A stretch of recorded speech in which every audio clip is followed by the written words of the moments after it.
Well, respiratory dysfunction is something you might not even know is present in your child. Kids in Motion go into detail about the signs you can look out for and how they can help.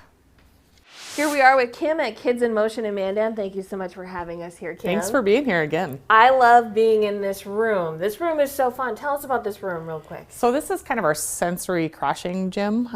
We do a lot of like heavy work in here, heavy play, tumbling. So our kids that get a little busy, we'll come in here and just let them run around, jump, and play to burn off some of that energy and also do heavy work. So you have some activities for us today. Tell us about what we're going to do. yeah, so we're going to talk about cardiopulmonary function and breathing, but I'm specifically going to go into detail today about kids with respiratory dysfunction and how that all relates to how we function every day with motor planning. So I want you to grab that for me, okay? And tell me what you see. What do you see up here? Okay, up here we have the throat. Yes, that is the throat, okay? If you see kind of this fold here, that's actually your vocal cords, okay? And then if you look at the front of the pop can, we have what looks like our lungs, ribs, and then our diaphragm and all of our structures that help us breathe. So now what I want you to do is I want you to take both your hands and I want you to crush that can. Squeeze it. Oh, you can't do it, right? No. Okay, so notice how this is closed, and we have a deep pressure inside this can that prevents you from crushing it. Now I want you to take these two cans and I want you to squeeze them as hard as you can. Ready? Yep. Okay, now tell me what you see with these cans.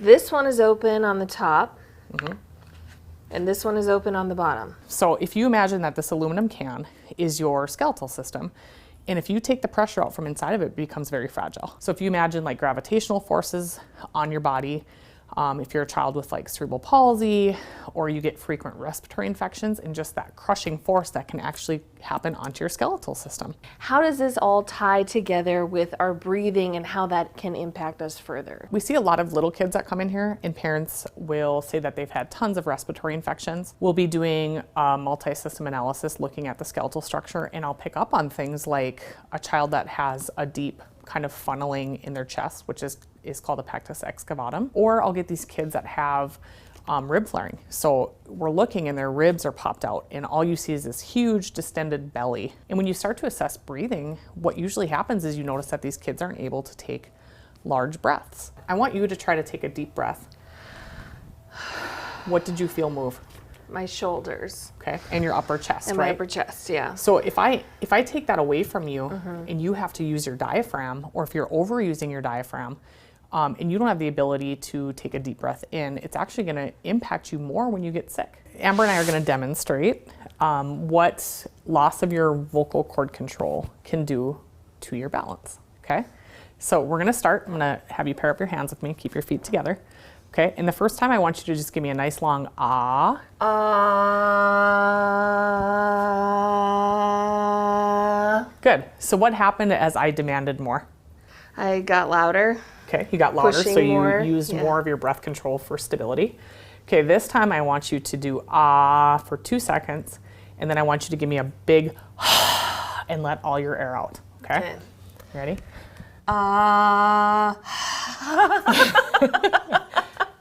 So what happened? Loss of balance. Lost your balance. Yeah. So that is your glottal control changing, right? So you opened up your airways and the top of that pop can flipped open and you lost balance. Something that is not talked about enough with our young athletes is that peeing your pants when you're doing activity is not normal. That's not typical, but there's help for it. And if you're an athlete who's trying to power lift, run, jump on a trampoline, do javelin throws when you're running, if you're running on a treadmill, that increased activity puts a lot of increased pressure and it has to go somewhere. So if you're not controlling it well and your pelvic floor is weak, you're going to lose it out the bottom of your pop can and it's going to cause leaking, right? Or incontinence.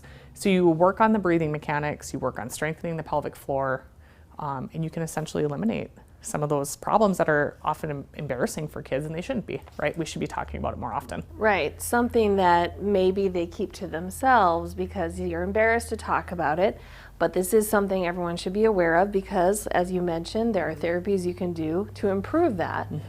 And we have an extensive bowel and bladder program here with many trained therapists that can help athletes from a strength training perspective and also looking at the pelvic floor and actually where the dysfunction is. You know, the take-home message is that breathing, postural control, and trunk pressures are all needed for optimal function, and they shouldn't be assessed separately. It should be an all-in-one multi-system analysis for all of our kids.